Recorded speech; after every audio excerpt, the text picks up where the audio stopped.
Hello, I'm Adam Newman. This is my official YouTube channel. Please subscribe and support them. The Young and the Restless spoilers. Oh my god, besties. Welcome back to the channel. It is a beautiful Tuesday and I am physically vibrating out of my skin. Stop what you are doing. Drop the iced coffee and plug in because the tea today is so scalding it is a literal biohazard. Let's get right into it. You guys, I am deceased. I am literally shaking. Wait, we need to talk about this now. The grand opening of Noah Newman's new club, The Shadow Room, is straight up the most chaotic, anxiety-inducing television I have ever witnessed. I'm literally filming this while I'm running errands because I just had to jump on here and vent.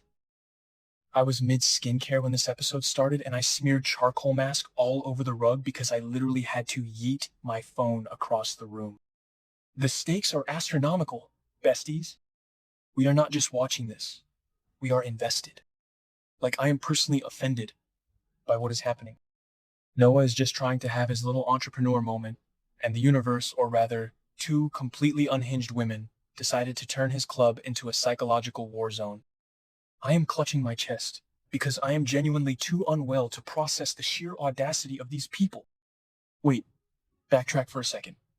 I missed a step. Noah has poured his entire soul into this Genoa City replica of the Shadow Room. Did I say that yet? Ugh, my brain is mush. Moving on, he basically recreated the Vegas and Los Angeles vibe right here in our little town. The aesthetics? Genuinely immaculate. The mood lighting? A total mood. But, hold on. I should have mentioned this earlier, but the actual location and the design of this club are acting as massive emotional triggers for literally everyone involved. Like, the neon signs in the background were flickering in this one scene and it genuinely sounded like a dying mosquito, which was so distracting. Why do they always make the background extras pretend to drink out of obviously empty cups? It drives me insane. But wait, I'm glitching. Okay, back to the main event. The club is basically a haunted house of trauma, disguised as a VIP lounge, and we are strapped in for the ride. Let's talk about Sienna Bacall for a second. Bestie, be for real, right now. Sienna is officially on my do not perceive list because she is terrifying, but I am also totally living for her psycho girlfriend energy. Sienna is trying so hard to play the supportive, doting girlfriend at this grand opening, but she is straight up struggling. The club is a massive trigger for her because it brings back all these terrible memories from Los Angeles. We all know Sienna has a violently loyal, extreme streak. Hello? She literally attacked Phyllis Summers from the shadows and was involved in the whole Nick Newman drug nightmare. So seeing her try to suppress her natural instinct to go nuclear is basically like watching a pressure cooker about to explode. She is trying to ignore her intense anxiety to support Noah, which is honestly so unhinged considering her track record. She is physically restraining herself from causing a scene. And don't even get me started on the vibes when Audra Charles walked in. Send help. My soul has actually left my body. Audra is completely and utterly obsessed with Noah again. She will not admit it, but we see it. We all see it. Audra basically lost Nate Hastings because of her own compulsive lying, and then she tried to pivot to Holden Novak, but Holden straight up chose Claire Newman over her. Did I mention that? Yes, Holden and Claire are a thing now. Moving on. So, what does our corporate climbing queen do when she faces rejection? She regresses.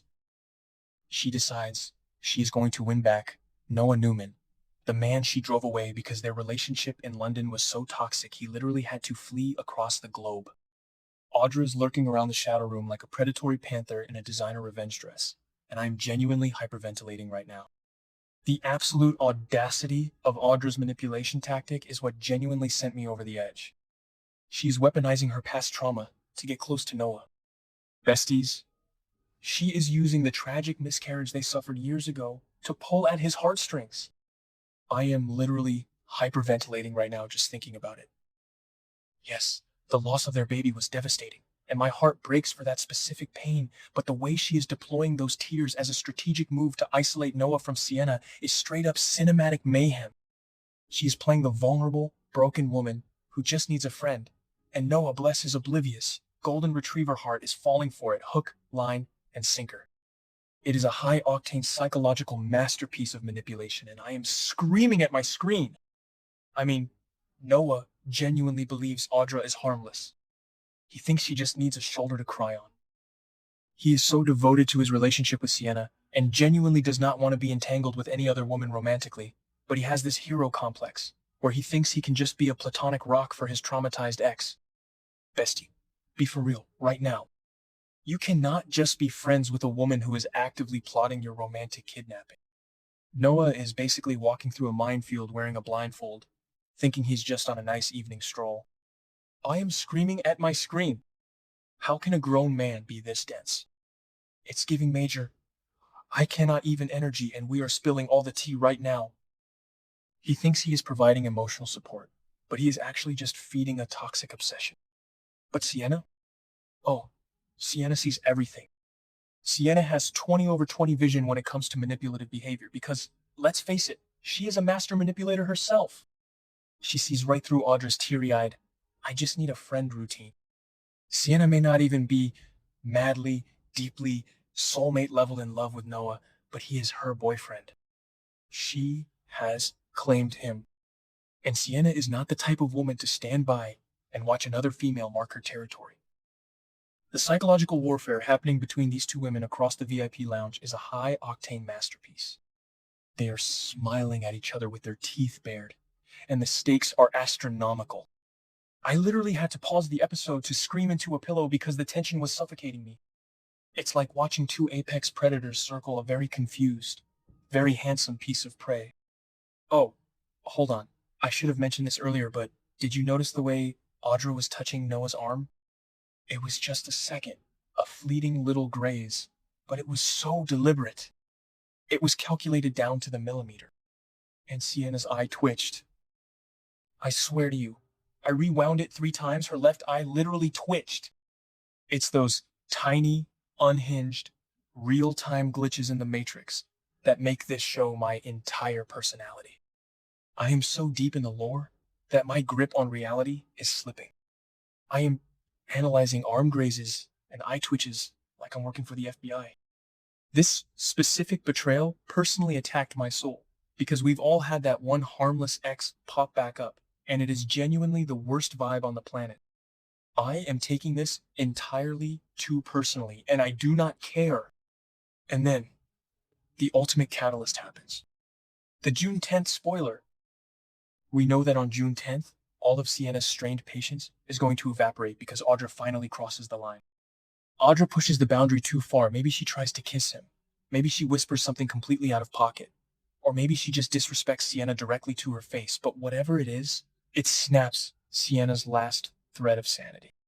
Sienna's going to confront Audra and lay down the law. She's going to issue a strict set of rules for how Audra is allowed to interact with Noah. But let's be real. Do we genuinely think Audra Charles takes orders from anyone? Absolutely not. Audra thrives on being told no. It only fuels her villain arc. Telling Audra to stay away is basically handing her an engraved invitation to ruin your life. I'm calling it right now. The villain arc is about to go nuclear.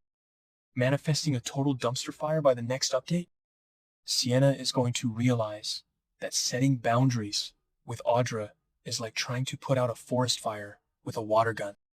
And when Sienna realizes that words aren't working, she is going to resort to her old, violent habits. Remember what she did to Phyllis? Remember the extreme lengths she went to with the drug sabotage? If Audra isn't careful, Sienna is going to end her. I am physically clutching my chest because I am literally too unwell to handle the gravity of these events. I need the next episode immediately, or I am going to spontaneously combust. This love triangle is officially a psychological thriller. My entire life revolves around this club opening, and I am not okay. I am sending this voice note to the group chat at 4 a.m., and I expect everyone to wake up and panic with me.